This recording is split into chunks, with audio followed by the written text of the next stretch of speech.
Hello friends.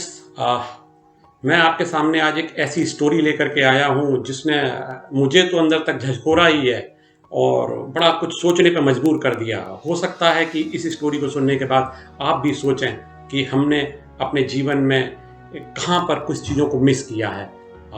Transforming people's life में आपका स्वागत है। मैं हूँ आपका दोस्त संतोष और आपको मैं बताने आया हूँ, सुनाने आया हूँ एक छोटी सी स्टोरी जिसने किसी व्यक्ति के जीवन को और बहुत बड़े एक मास को चेंज कर दिया और जिसने लीडरशिप के क्षेत्र में भी एक नई और नए कॉन्सेप्ट को जन्म दिया। दोस्तों, मैं आपसे बात करने जा रहा हूँ, ये बात है 1955 से लेकर 1975 के बीच में, जब वियतनाम वार छिड़ा हुआ था, जिसमें कि उत्तरी वियतनाम को रूस और चाइना सपोर्ट कर रहा था और वहाँ पर एक कम्युनिस्ट गवर्नमेंट थी और सदर्न वियतनाम को यूएस सपोर्ट कर रहा था।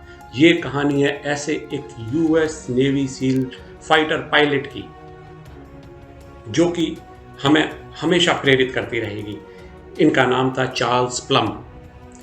दोस्तों, बताऊं आपको मैं, चार्ल्स प्लम वियतनाम वार के दौरान जब ये सदर्न वियतनाम को यूएस सपोर्ट कर रहा था तो उत्तरी वियतनाम में इन्होंने 74 सक्सेसफुल कॉम्बैट मिशन किए, 74 successful combat mission, and he was on his 75th mission in the northern Vietnam.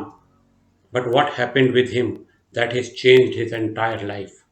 75वें mission में जब वो 5 दिन अपनी 75 मिशन पूरे करके छुट्टी पर जाने वाले थे, उससे 5 दिन पूर्व उनको ये 75वें मिशन पर जाना था और वो अपनी उड़ान भर चुके थे, हनोई के ऊपर थे, तभी किसी सरफेस टू एयर मिसाइल ने उन पर अटैक किया और उनका जो फाइटर प्लेन था, उनका जो जेट था, वो क्रैश हो गया।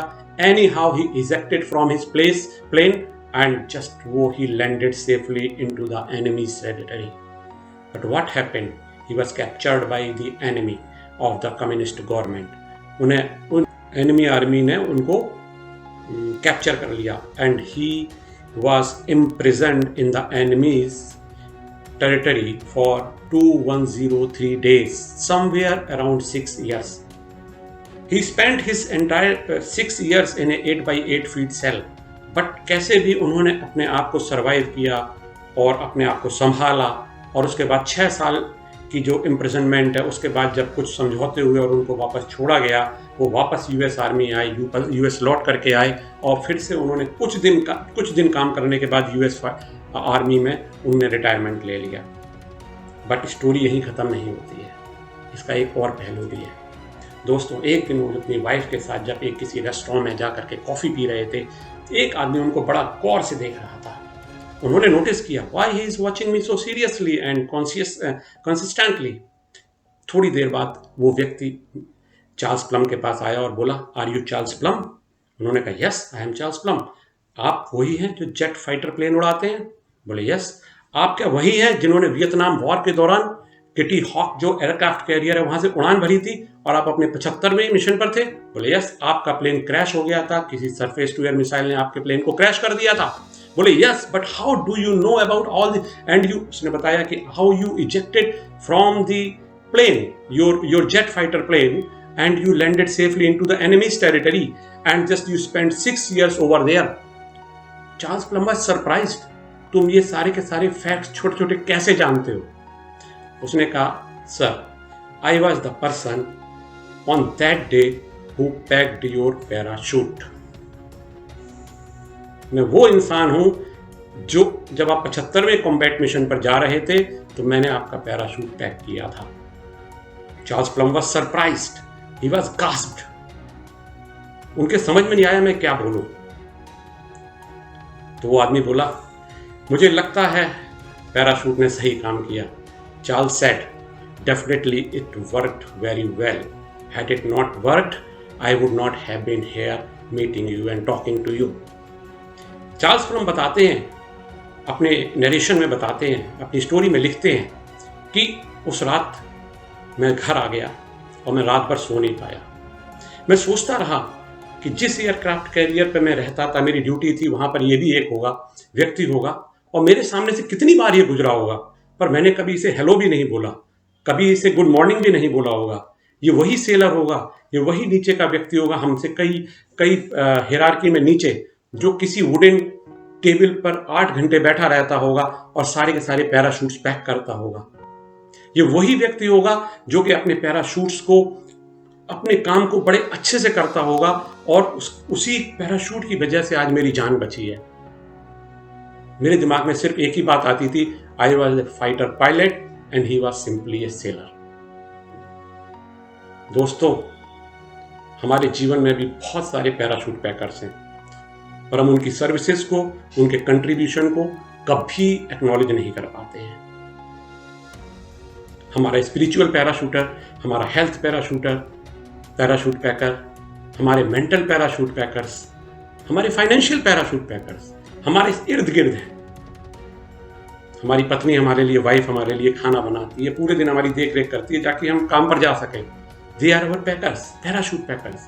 मेरा ड्राइवर जो गाड़ी चलाता है वो मुझे रोज ऑफिस ले जाता है, मार्केट ले जाता है, बहुत सारा मेरा टाइम बचाता है, जिसकी वजह से मैं बहुत सारा काम गाड़ी में बैठ के कर सकता हूँ। हमारा सिक्योरिटी गार्ड, हमारी मेड, हमारे घर में जो लोग काम करते हैं वो, जो हमारा आयरन मैन है, हर ऑर्गेनाइजेशंस में पैराशूट पैकर्स होते हैं। लीडर एक होता है लेकिन उसकी सफलता के पीछे बहुत सारे पैराशूटर पैकर्स का नाम होता है, उनका कंट्रीब्यूशन होता है, बट उन्हें कोई एक्नॉलेज नहीं करता। इसलिए हमारा ये दायित्व है कि हम उनके कंट्रीब्यूशन को समझें, उनको इम्बाइब करें, उनको फील करें और हम उनको कम से कम फीलिंग ऑफ ग्रेटिट्यूड शो करें। The power of gratitude is immense.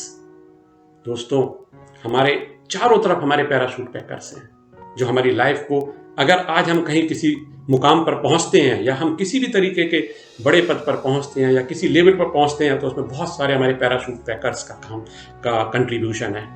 हमें उन्हें पहचानना चाहिए, उन्हें ग्रीट करना चाहिए, उनसे हमें प्यार करना चाहिए, उनके बारे में सोचना चाहिए। वो कुछ करते हैं तो उनको कॉम्प्लीमेंट करना चाहिए। आज जब भी कोई ऑर्गेनाइजेशन ऊपर के लेवल पर पहुंचती है और बड़ी सक्सेसफुल ऑर्गेनाइजेशन कहलाती है, उसमें नाम तो लीडर का होता है, उस कंपनी के सीईओ का होता है, उस कंपनी के मैनेजिंग डायरेक्टर का होता है, उस ऑर्गेनाइजेशन का होता है, उस लीडर का होता है, चीफ मिनिस्टर्स का होता है, स्टेट के बनाने में, कंट्री बनाने में प्राइम मिनिस्टर्स का होता है, डिस्ट्रिक्ट बनाने में डिस्ट्रिक्ट जज का होता है। काफ़ी सारे लोग हैं जो ऊपर के पद पर हैं, लेकिन आपको क्या मालूम है कि इनकी सफलता के पीछे और असफलता के पीछे वो पैराशूट पैकर्स हैं जो हर वक्त अपना काम करते हैं। तो दोस्तों, अपने पैराशूट पैकर्स को पहचानिए, उनके कंट्रीब्यूशन को एक्नॉलेज करिए, उनके कंट्रीब्यूशन के लिए उनको ग्रेटिट्यूड करिए, उनको कॉम्प्लीमेंट करें। मेरी आप सबसे यही रिक्वेस्ट है, देखिए, by doing this you can change your entire life and feeling too. The key to the abundance is gratitude, somebody has said. I also say that gratitude is the key to the abundance. तो अपने पैराशूटर्स को पहचानें और उनका regard करें, उनको motivate करें, उनको कॉम्प्लीमेंट करें। अगर आपको ये स्टोरी पसंद आई है तो मेरे YouTube चैनल को सब्सक्राइब करें, बेल आइकन दबाएं, जिससे आपको मेरे आने वाले समय पर नए नोटिफिकेशंस मिल सकें। आप अगर किसी पर्टिकुलर इंसान के बारे में जानना चाहते हैं, किसी टॉपिक पर या कोई भी माइंड पावर से रिलेटेड टॉपिक पर आप अगर कोई वीडियो देखना चाहते हैं या उसके गहराइयों को समझना चाहते हैं, तो मुझे कमेंट बॉक्स में कमेंट करें। जिस पर सबसे ज़्यादा कमेंट होंगे, definitely I would try to make video on that. Thank you very much.